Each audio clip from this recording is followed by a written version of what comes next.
Bueno, buenos días para todos de nuevo. Seguimos disfrutando del tiempo de estar en la presencia del Señor, de estar ahora frente a su palabra. Quiero invitarles a ir al libro de Efesios. Seguimos estudiando esta carta que es importante dedicarle tiempo, ¿sí? Todo el tiempo que podamos. Cada uno de los versículos que aparecen en la carta de Efesios son importantes para nosotros, para nuestro bien. Como toda la palabra de Dios es viva y eficaz, y sabemos que es más cortante que toda espada de dos filos, que penetra hasta partir el alma, que discierne los pensamientos y las intenciones del corazón, nos muestra tal cual somos y expone la realidad de nuestro corazón delante de Él. Así que vamos a leer la Biblia para que Dios pueda obrar y hablar por medio de su palabra en esta mañana. Efesios capítulo 2, versículos 11 al 16, dice: Por tanto, acordaos de que en otro tiempo vosotros, los gentiles, en cuanto a la carne, erais llamados incircuncisión por la llamada circuncisión hecha con mano en la carne. En aquel tiempo, sin esperanza y sin Dios en el mundo. Pero ahora en Cristo Jesús, vosotros, que en otro tiempo estabais lejos, habéis sido hechos cercanos por la sangre de Cristo. Porque Él es nuestra paz, que de ambos pueblos hizo uno, derribando la pared intermedia de separación, aboliendo en su carne las enemistades, la ley de los mandamientos expresados en ordenanzas, para crear en sí mismo de los dos un solo y nuevo hombre, haciendo la paz y mediante la cruz reconciliar con Dios a ambos en un solo cuerpo, matando en ella las enemistades. Hay algunas cosas que tenemos que entender, o por lo menos entrar en contexto, cuando pensamos en este capítulo, en estos versículos. Primero, estos versículos que acabamos de leer están en la mitad del capítulo 2 del libro de Efesios. Efesios capítulo 2 comienza hablando de la condición humana y habla de la humanidad. Dice el versículo 1 que todas las personas en otro tiempo, aquellos que no conocían al Señor, estaban muertos en delitos y pecados. Y aquellos que siguen sin conocerlo siguen en la misma condición. Y hace 3 domingos atrás hablamos en cuanto a esto, en cuanto a la condición inicial y en cuanto a la condena potencial que teníamos por ser hijos de ira. Y Dios empieza a desarrollar un mensaje esencial para la vida de todo hombre, de toda persona en este mundo. Primeramente, resaltando su condición y el problema más grande: la separación de Dios. Después expresa su gracia derramada por medio del Señor Jesucristo en la cruz. Y dice: y por gracia sos salvo por medio de la fe. Y esto no es de nosotros, pues es un don de Dios. La salvación es un regalo de Dios, específicamente y exclusivamente de Él. No hay nada en nosotros que podamos hacer para obtener la salvación.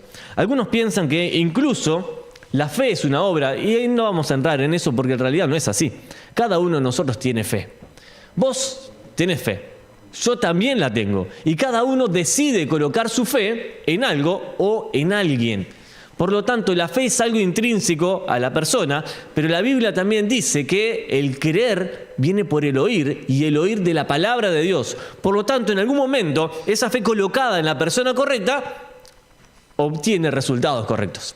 Por lo tanto, al aplicar nuestra fe al Señor Jesucristo, obtenemos este regalo hermoso de la salvación por medio de Jesús.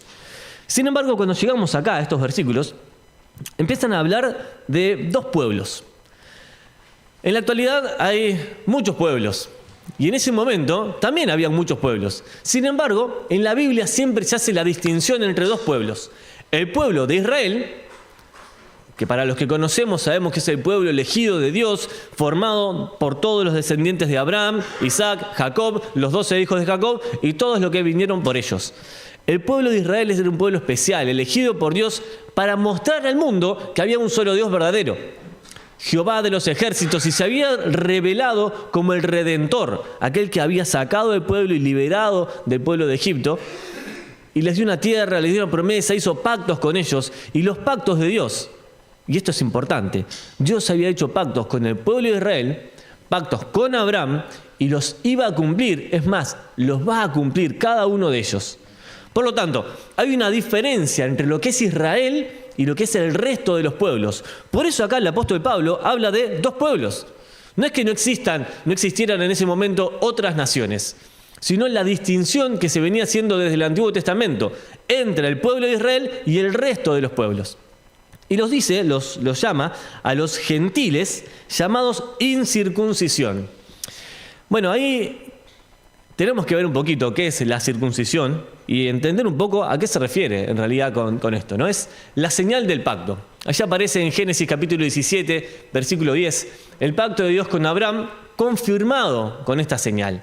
Dios había hecho un pacto con Abraham y le dijo: a tu descendencia daré toda esta tierra.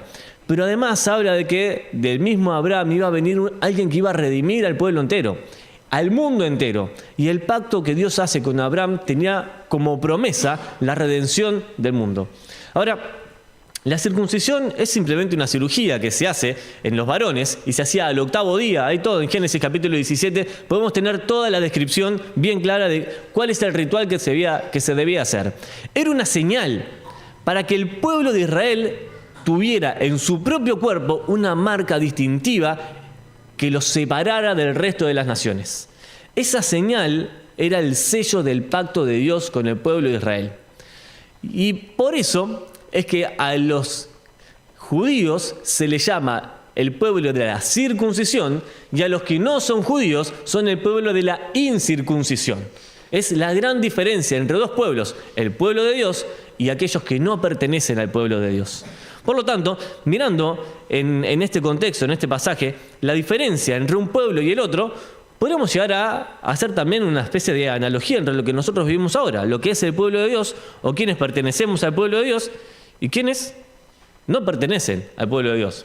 Acá me pasé ahí un poquito, ¿no? Israel y los gentiles, hay una diferencia, que no era solamente étnica, sino que Dios había establecido pactos con Israel y los va a ir cumpliendo a medida que pasa el tiempo. Ahora pensemos un poquito en el pasaje que tenemos acá, no solamente aplicado para el pueblo de Israel, no solamente aplicado para la iglesia de Éfeso, sino para nosotros. Y podríamos ir versículo por versículo sacando alguna enseñanza práctica. Primero, en el versículo 11, vemos, simplemente analizando el texto sin sacar algo puntual para nosotros, es que los gentiles no eran parte de la promesa. Había muchas personas que no eran parte de la promesa, o sea que no tenían esperanza, no había forma de que ellos se acercaran a Dios. Al menos eso creían en ese momento. Su posición de perdidos era no solamente por naturaleza, sino por cultura. ¿Qué era lo que tenían ellos? Lo que nosotros conocemos ahora como revelación general.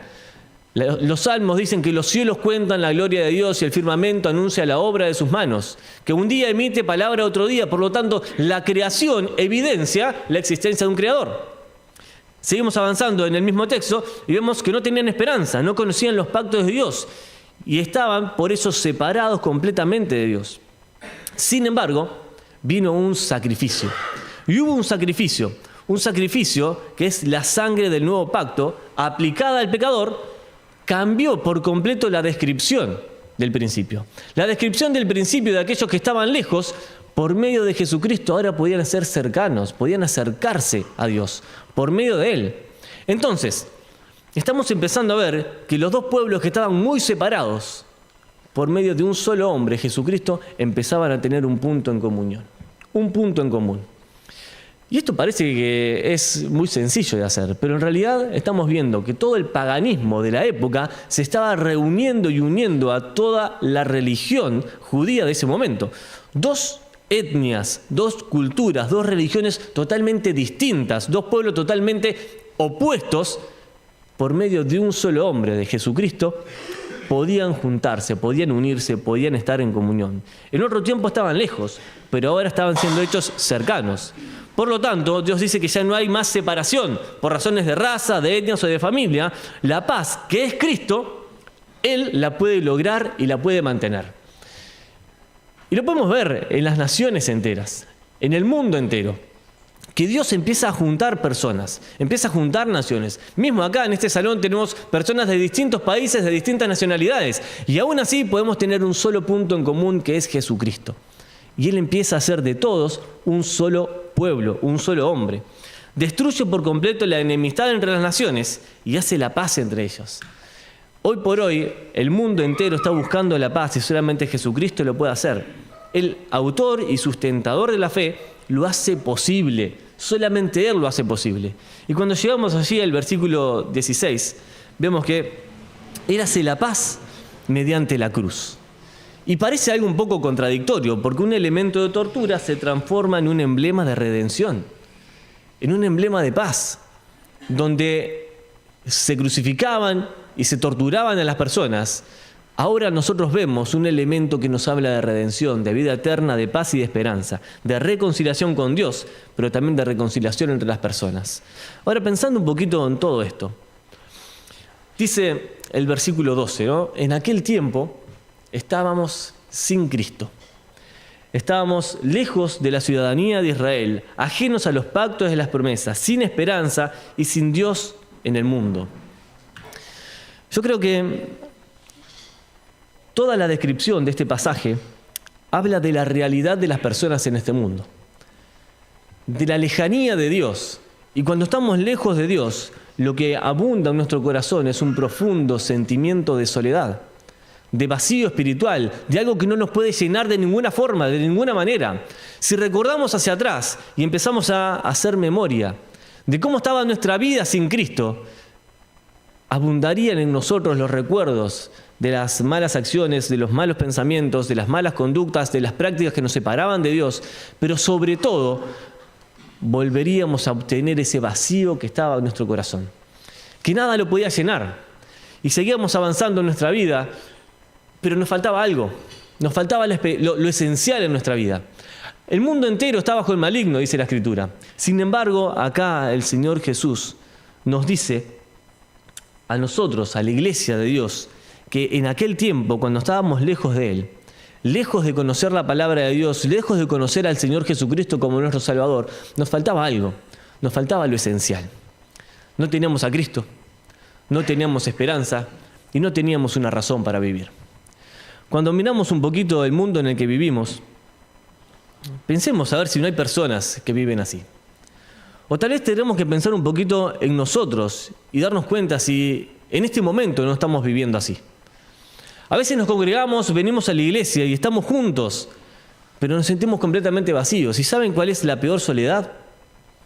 Es aquella que se siente cuando estás rodeado de personas. Porque muchos estamos rodeados de gente y aún así nos sentimos solos. Aún así nos sentimos vacíos. La soledad generalmente se refiere a un sentimiento subjetivo de aislamiento personal, pero de un pensamiento que se instaura en nuestra mente, en un principio, pero que después empieza a llevarse a cabo a través de acciones. Y ya no queremos estar con personas y queremos aislarnos de nosotros. Y lamentablemente está arraigada con un concepto que es mucho más peligroso, que es la depresión.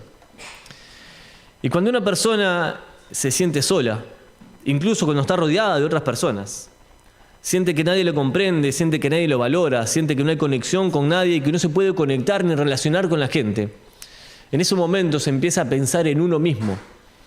Y se piensa como a ensimismar. ¿Qué significa esto? Lo único que importa es lo que me pasa a mí. Lo más preocupante en mi vida es lo que yo estoy sufriendo. La prueba más grande es la que yo estoy viviendo. Y el mundo entero se está cayendo a pedazos, pero yo me estoy cayendo a pedazos por dentro.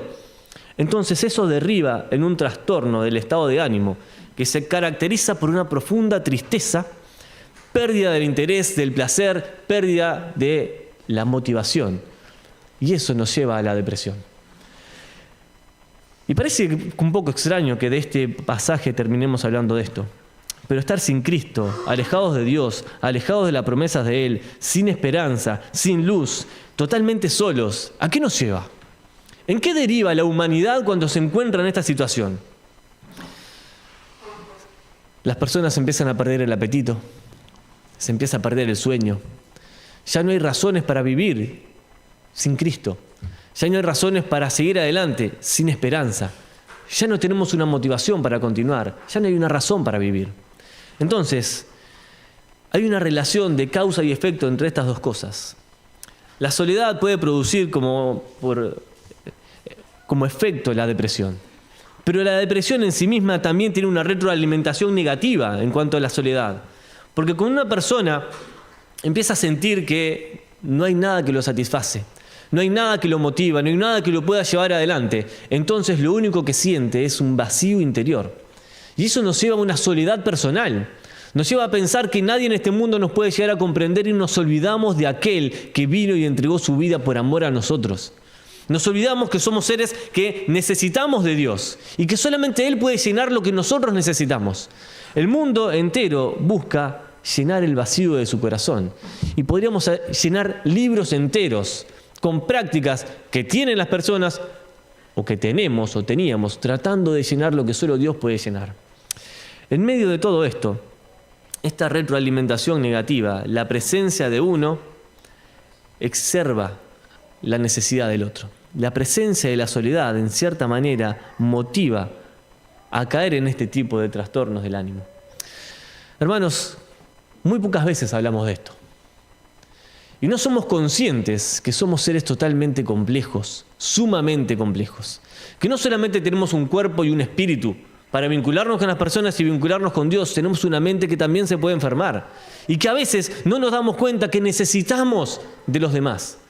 Necesitamos un abrazo, necesitamos una ayuda. Ahora, en medio de todo esto es importante que podamos identificar algunos factores de riesgo en todo esto.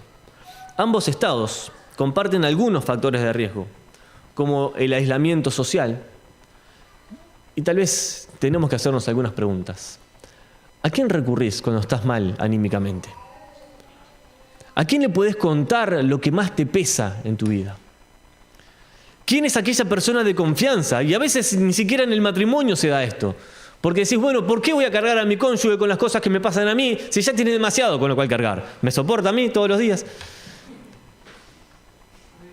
Pero pensemos un poquito y seamos sinceros. Hay factores de riesgo que nos ponen a nosotros en riesgo. La pérdida de seres queridos es un factor de riesgo. Porque a veces no hacemos el duelo necesario para llorar a la persona que se fue y decir, Señor, quiero sanar delante de ti. Y nos guardamos las cosas y guardamos silencio y eso se guarda en el corazón, pero la herida no se sana. Y eso es un factor de riesgo también que tenemos que tener muy, muy presente. Cambios significativos en la vida o la falta de un núcleo familiar o de personas que estén alrededor nuestro que nos ayuden. A veces pensamos que solo podemos y lamentablemente esto es una condición que nos toca más a los varones que a las mujeres. Los varones, no sé si por naturaleza, por orgullo, por egoísmo, pensamos que podemos con todo y que no necesitamos ayuda de nadie. Y cuando alguien nos pregunta, a ver, mujeres, respondan. Cuando le preguntan a un varón, ¿cómo estás? ¿Qué responde?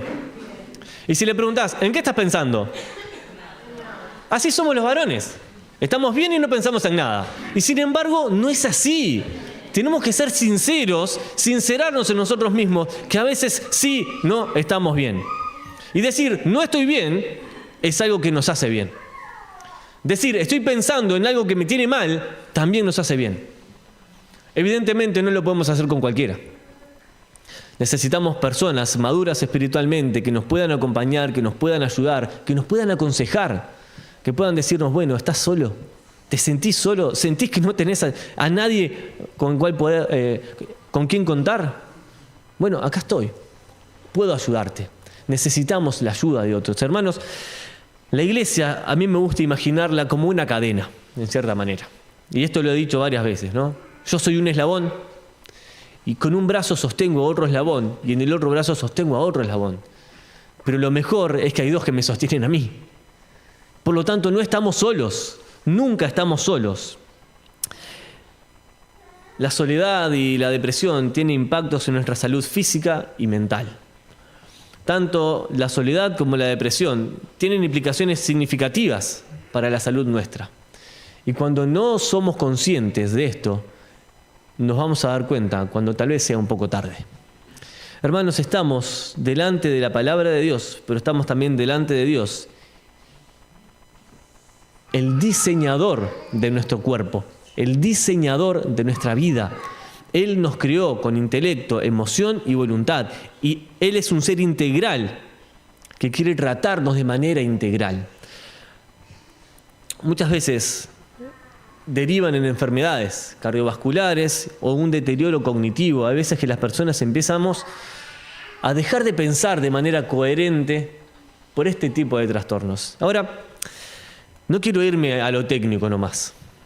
Quiero que pensemos en nuestra vida delante del Señor y en nuestra necesidad espiritual.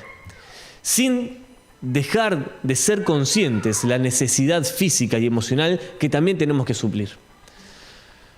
Todos pensamos, algunos más, algunos menos. Todos razonamos de alguna manera o de otra. Todos tenemos intenciones en nuestra vida. Todos tenemos necesidades en nuestra vida que necesitamos satisfacer. Todos tenemos emociones que varían.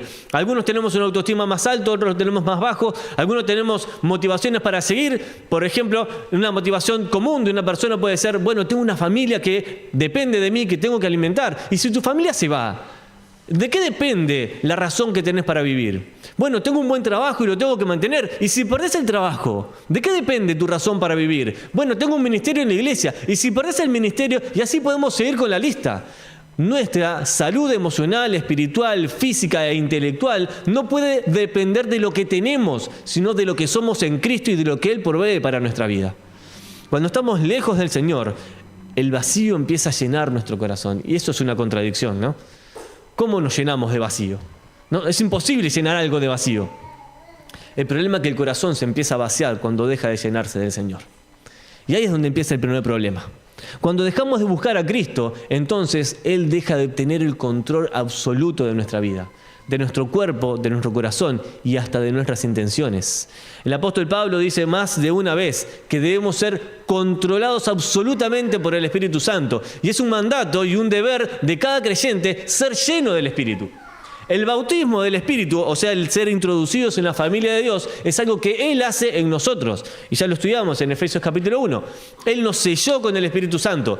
Pero depende de nosotros ir al Señor para que Él nos llene, para que sacie nuestra alma, para que satisfaga nuestro ser, para que podamos estar completos en Él, porque le necesitamos a Cristo. Le necesitamos cada día más y cada día de nuestra vida. Si pensás que no le necesitas, bueno, ahí tenés el primer problema. Necesitamos cada día más de Él.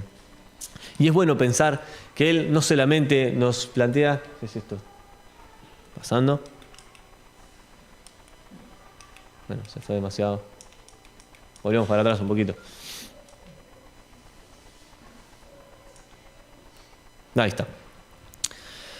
No solo pensemos en el problema, no solo pensemos en lo que necesitamos, sino pensemos en que el Señor nos conoce. Y Él nos ha dado un recurso. El recurso esencial es el Salvador. El versículo 13 allí dice, pero ahora, y qué bueno que aparece ese pero, ¿no? Pero ahora, en Cristo Jesús, nosotros, y podemos decir nosotros mismos, porque nos habla a nosotros, que en otro tiempo estábamos lejos, habemos sido hechos cercanos por la sangre de Cristo. Las personas somos seres complejos. Cada parte compone nuestro ser, está intrínsecamente ligada y vinculada a la otra, de manera que cada una afecta a la otra. Lo que pienso afecta a mis relaciones, pero lo que hago afecta a mi carácter espiritual. Por lo tanto, nuestro ser, nosotros somos un ser compuesto por varias partes, pero somos un solo ser, al igual que Dios. Y Dios nos ha creado de una manera muy compleja y necesitamos conocernos para poder saber cómo acercarnos al Señor. El Señor nos ha creado con una mente, con un alma y un espíritu. Y en cierta manera podemos definirnos de esta forma, a ver si lo entendemos así. Somos seres complejos, biopsicosociales y espirituales. La definición que la sociedad del mundo da es la primera, la que aparece en esos tres colores, ¿no? El hombre, la humanidad, ¿sí?, es un ser biopsicosocial. Y se olvidan de la parte elemental que es la espiritual. Y somos espirituales. Ahora, cuando estábamos lejos del Señor, no importaba la parte espiritual. Cuando hablamos de la definición de ser humano como un ser biopsicosocial, pensamos en que somos personas que tienen un cuerpo, y eso habla de nuestra biología, de lo que nos compone como ser humano, de una mente, una capacidad para pensar. Pero cuando hablamos de la mente, no solamente estamos pensando en eso que nos hace razonar, que podemos leer, que podemos escribir, que podemos hacer cuentas matemáticamente, sino es el centro de la emoción y la voluntad, donde me relaciono con otras personas, donde amo a alguien, donde no lo amo, donde puedo tener diferentes gustos, opiniones.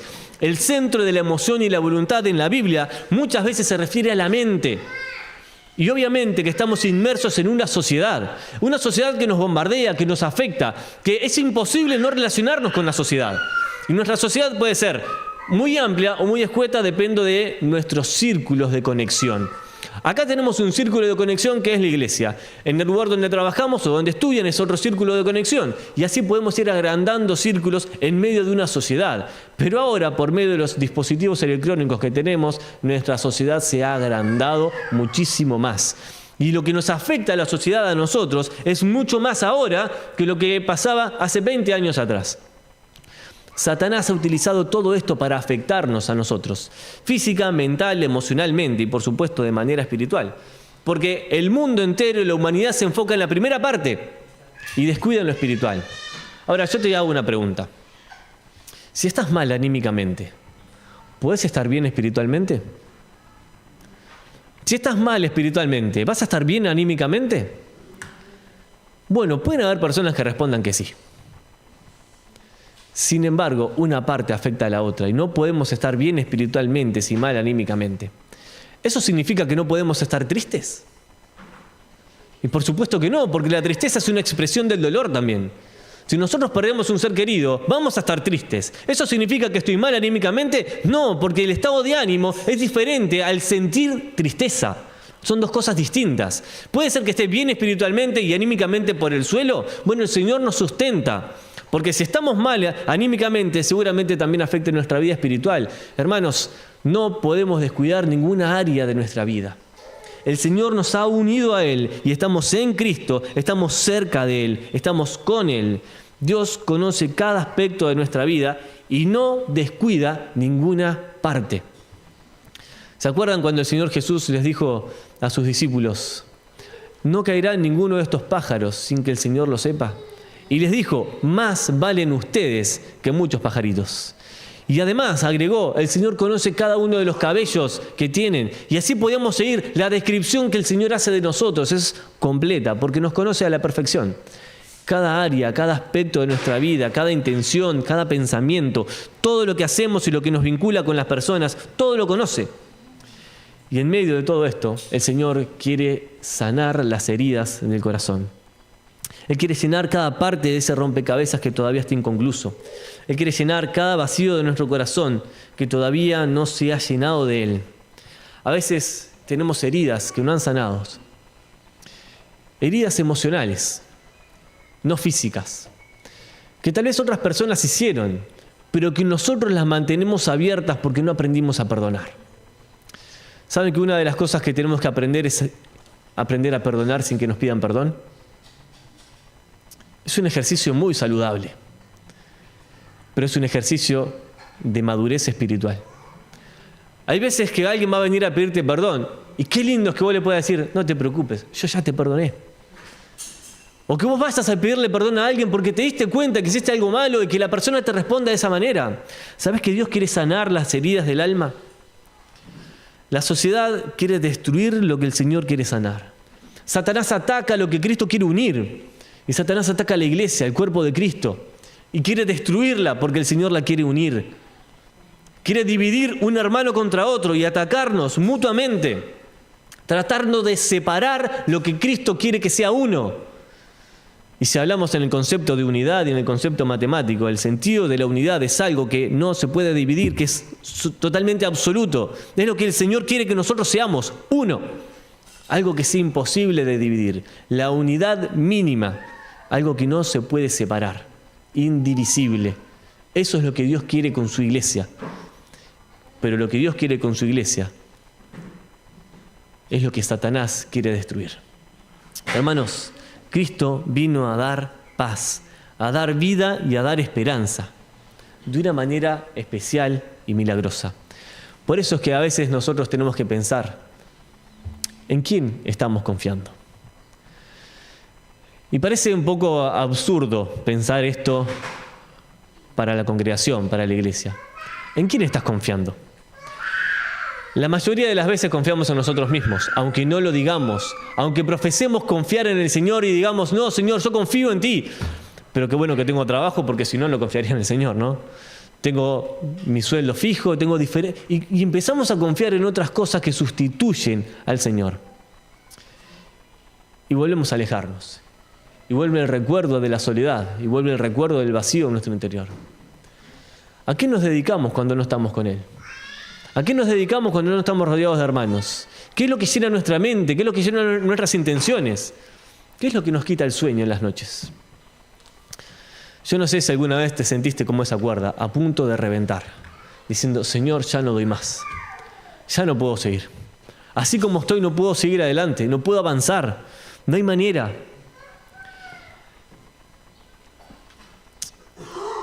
Conocer nuestra lejanía del Señor es exponernos ante Él y decir, Señor, acá estoy. Vos sabés todo lo que tengo, sabés todo lo que soy. Conocés mi vida, conocés mi corazón. Es más, nosotros también lo sabemos. Cristo es aquel que conoce cada área de nosotros, pero que quiere hacer algo. Quiere regenerar, quiere volver a crear, quiere volver a dar vida, quiere volver a sanar aquello que está roto, quiere volver a dar vida y a que brote aquella fe que tal vez se había apagado. Quiere que empieces a amarlo como antes le amabas, quiere que empieces a llenarte de Él como en otro tiempo lo hacías, o que tal vez en este momento le digas, Señor, te necesito. Necesito tanto de vos que no puedo seguir adelante. Necesito que me sostengas como esa persona sostiene esa pequeña planta en sus manos. Porque sin Él no podemos avanzar. Regenerar es volver a generar algo. Es volver a unir.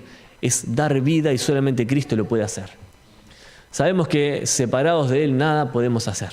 Separados del Señor no podemos avanzar, no podemos dar ni siquiera un paso. Y cuando nos alejamos de Él, volvemos a la sociedad mortal al confiar en nosotros mismos y al dejar que Dios no obre en nuestra vida. Dios quiere obrar en nosotros.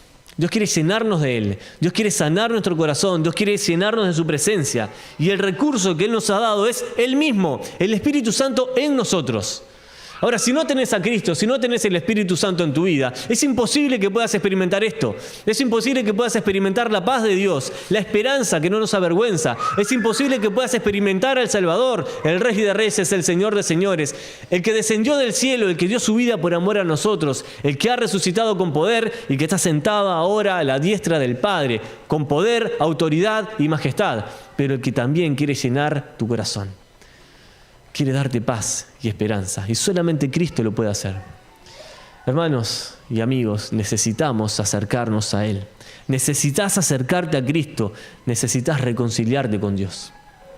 Por eso este versículo dice, para los creyentes, ahora estamos cerca, ahora conocemos la verdad, ahora tenemos su palabra, ahora tenemos el Espíritu Santo, ahora ¿estás buscando del Señor?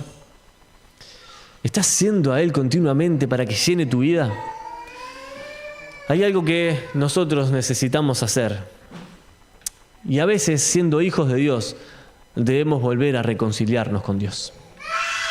Pero no solamente volver a reconciliarnos con Dios, sino a reconciliarnos con aquellos que aman a Dios. Reconciliarnos con aquellos que han sido salvos. Reconciliarnos con aquellos que también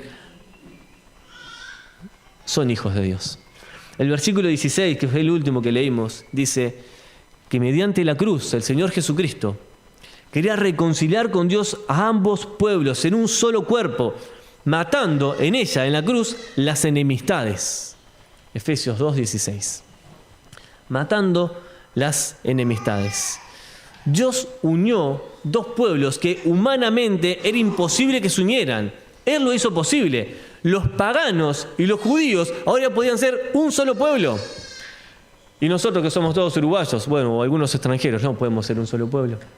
Si Dios hizo eso de algo tan dispar, tan diferente, tan distinto, con prácticas y costumbres extremadamente opuestas, Dios hoy quiere hacer lo mismo entre nosotros y con nosotros, pero también a través de nosotros, porque podemos ser instrumentos de unidad.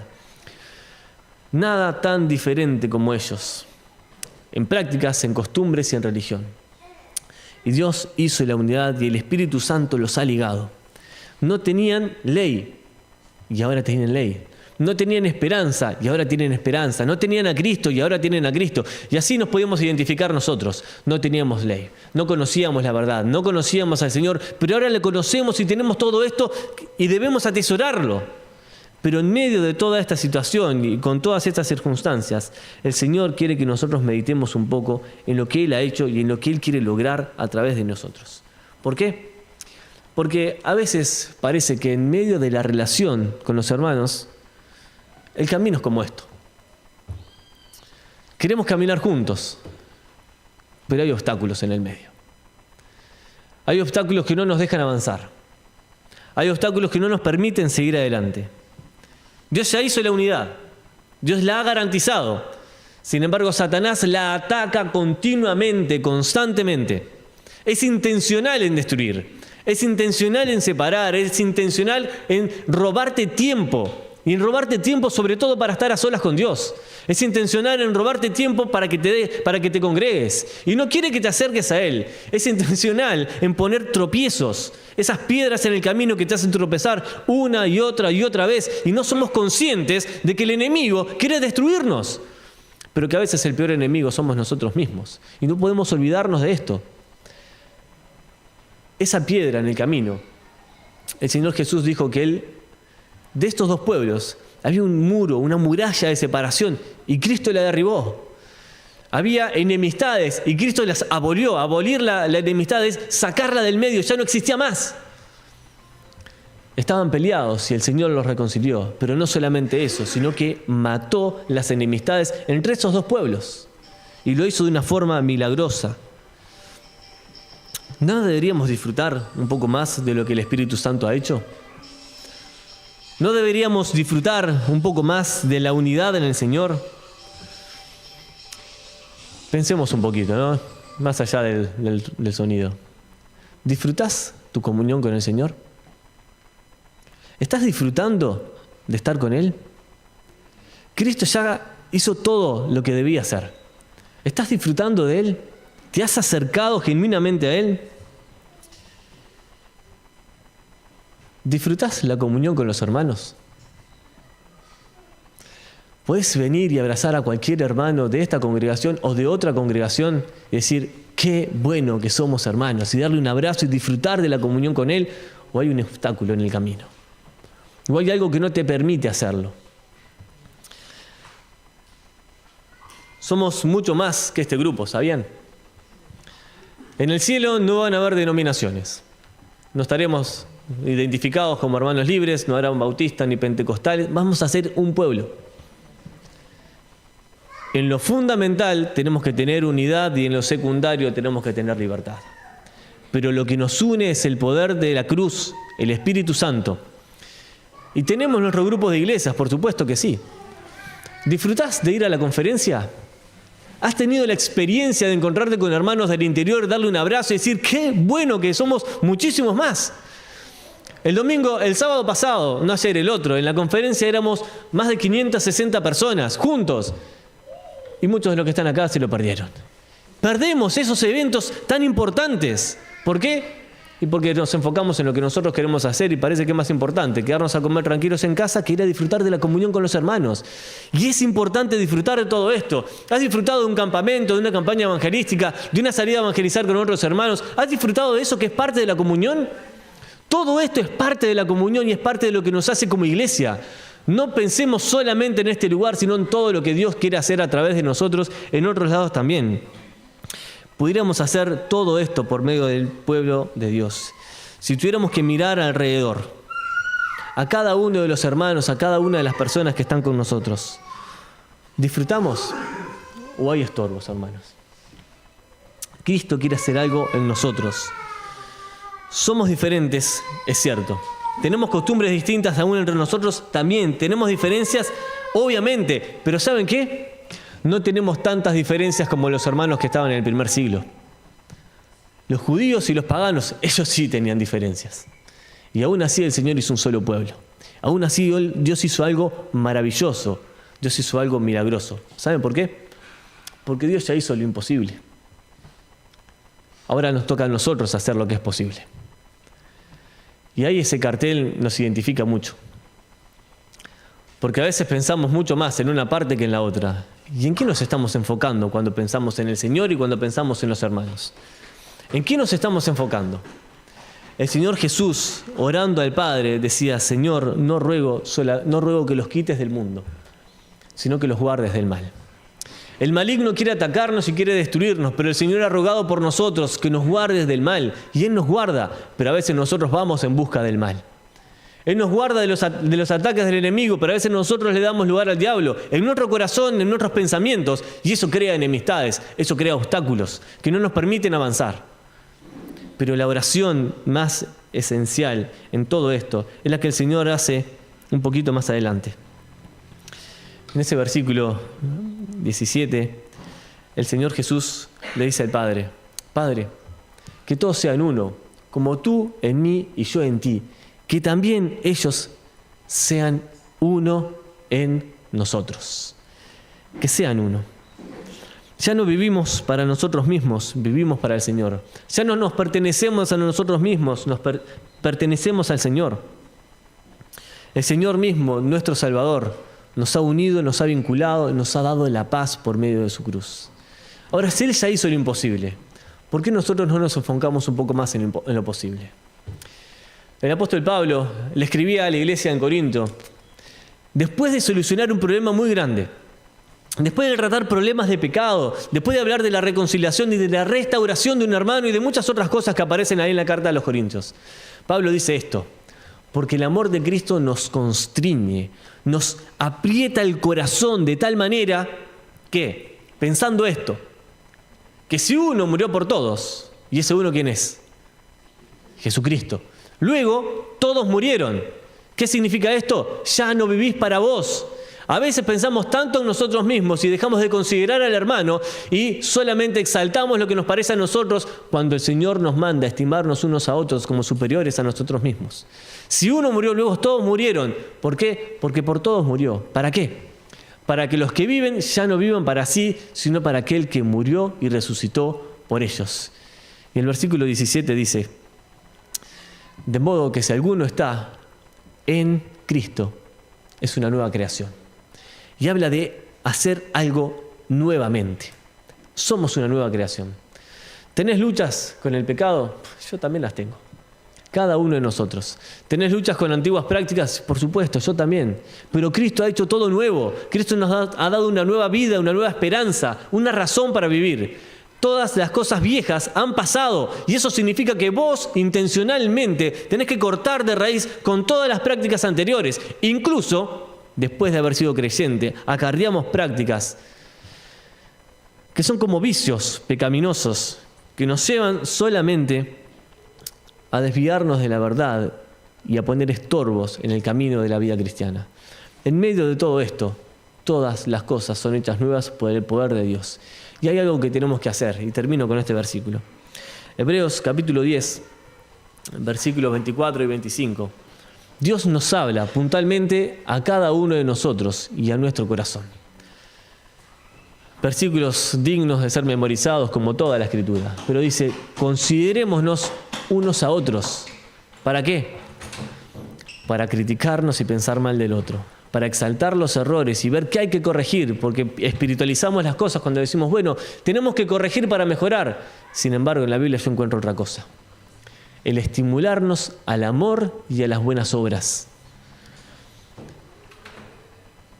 Enrique nos habló del versículo 10, de las buenas obras que Dios preparó de antemano para que andemos en ellas. Dios ya ha preparado un camino por el cual tenemos que andar y hay que sacar los estorbos del medio. Dios ya ha preparado grandes cosas para sus hijos, para su pueblo. Por eso, hermanos, considerémonos unos a otros. ¿Para qué? Para estimularnos al amor y a las buenas obras. ¿Cuánto hace que no estimulas a un hermano a que siga acercándose al Señor? ¿Cuánto hace que no te acercás a alguien y le decís, vamos, adelante, seguí? No niegues a Cristo, no niegues tu fe. Cuando vemos rostros que han cambiado, cuando vemos personas que se han alejado, estimulémonos al amor y a las buenas obras, porque el amor cubrirá multitud de pecados. Estimulémonos a eso, pero hay algo importantísimo que no podemos dejar de considerar. Dice el versículo 25, ¿no? no dejando de congregarnos como algunos tienen por costumbre, sino exhortándonos, y tanto más cuando veis que aquel día se acerca. ¿Podríamos levantar la mano todos aquellos que alguna vez dijimos, ya no quiero congregarme más? Yo tendré que levantar las dos. Más de una vez dije, basta, ya está. Esto es difícil. Y empezamos a volver a sentirnos solos, y el recuerdo de la soledad empieza a llenarnos. Y nos olvidamos del recurso del Salvador. Y nos olvidamos de la reconciliación que tuvimos porque somos salvos. ¿Y qué es lo primero que hacemos? Dejamos de congregarnos. ¿Por qué? Y no, porque en la iglesia ya no me aman. Si yo no voy, total, no pierden nada. ¿A quién le importa si yo voy o no? Todos esos pensamientos son pensamientos satánicos, que Satanás quiere que resurjan en tu mente. El exhortarnos no es lo mismo que el criticarnos, ¿sabían? El que tenga el don de exhortación, lo primero que tiene que hacer es animar. Porque la exhortación tiene dos partes: corregir para levantar. Si no hacemos eso cuando hablamos con alguien, estamos pecando. Porque la corrección que ataca no es una corrección espiritual, procede de la carne. ¿Cómo podemos lograr esto? ¿Cómo podemos lograr esta? De una sola forma: que se cumpla la oración que el Señor Jesús hizo al Padre: únenos, Señor. Únenos, Señor. No hay otra manera. Yo no soy superior a ninguno de los que está acá, y entiendo que ninguno de ustedes es superior a mí también. Por lo tanto, yo necesito que ustedes me exhorten, por supuesto. ¿Y ustedes necesitan la exhortación de unos con otros? Por supuesto que sí. ¿Pero para qué? Para esto. Para no dejarnos de congregar, para no dejarnos de amar, para estimularnos al amor, a las buenas obras, sabiendo que el día del Señor se acerca, que Cristo viene y viene pronto. Y si Cristo viene hoy, ¿cómo nos encontraría? Capaz que hoy es un día donde lo primero que tenés que hacer es sacar algunos estorbos de tu vida. Esas piedras en el zapato, esas piedras en el camino que no te dejan avanzar. La falta de perdón, la falta de comunicación con otros. Mateo capítulo 11 y 18 habla de si vos pensás que alguien tiene algo contra vos, vos tenés que ir y hablar. Quitemos los estorbos del medio, vivamos en la plenitud del Espíritu. ¿Tenemos el mismo Espíritu? Vivamos en Él. Estimulémonos, hermanos. ¿Sabían que una iglesia que se estimula es una iglesia que crece? Que crece espiritualmente, pero que crece también en número. Y necesitamos crecer en número, pero haciendo crecer el reino de Dios. Y crece el reino de Dios cuando personas que están perdidas creen en Cristo. ¿Y cómo van a conocer que realmente somos hijos de Dios? ¿Qué dice la Biblia? Cuando seamos un desastre. Cuando seamos uno en el Señor, uno entre nosotros, uno. Tratamos de ser muchos, pero el objetivo más grande que la iglesia debe tener es que seamos uno. Cuando nos preguntes ¿cuántos somos? Y no sé, somos unos cuantos hermanos, pero todos estamos tratando de ser uno. Esa debe ser la motivación, ese debe ser nuestro objetivo. Yo hablando ayer con Emma, que él tenía las canciones, me preguntaba si quería cantar alguna canción y pensaba en esa canción, únenos, Señor. Y él me dijo, ¿y por qué no terminamos el mensaje después con esa canción? Y tal vez yo no voy a orar, pero que nuestra oración sea esa canción. Únenos, Señor, con tu espíritu de amor. Únenos, Señor. Si quieren, pueden ir pasando. Y mientras tanto, tal vez algunos necesitan, primero que nada, reconciliarse con el Señor. Y abrir tu corazón a Él. Decirle, Padre, Señor, Dios, te necesito. Quiero ser uno contigo. Quiero tenerte en mi vida. Quiero acercarme a vos. Tómate este tiempo para reflexionar, para meditar, para quitar todo estorbo del camino. Y que solamente Él llene absolutamente todo en tu vida, en tu corazón. Que sane tus heridas. Que sane todo aquello que humanamente no podemos hacer, pero que Dios sí lo puede hacer.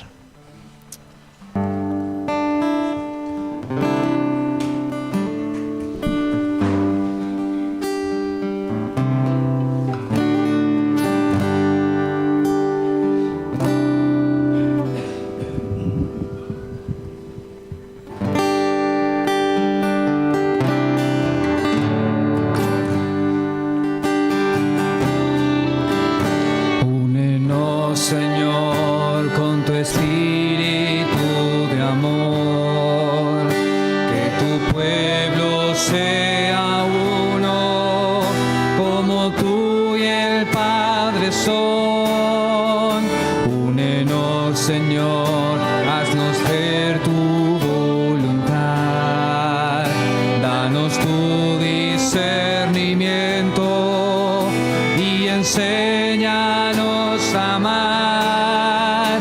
Cuando todos somos hermanos y al mismo Padre alabamos, únenos, Señor, con tu espíritu de amor.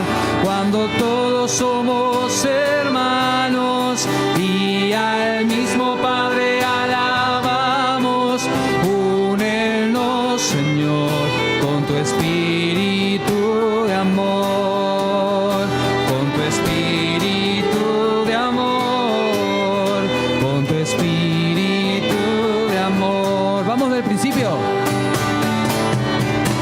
Únenos, Señor, con tu espíritu de amor, que tu pueblo sea uno, como tú y el Padre son.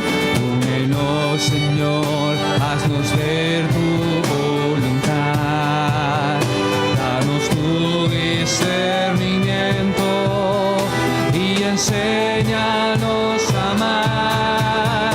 Cuando todos somos hermanos y al mismo Padre alabamos, únenos, Señor, con tu espíritu de amor. Cuando todos somos hermanos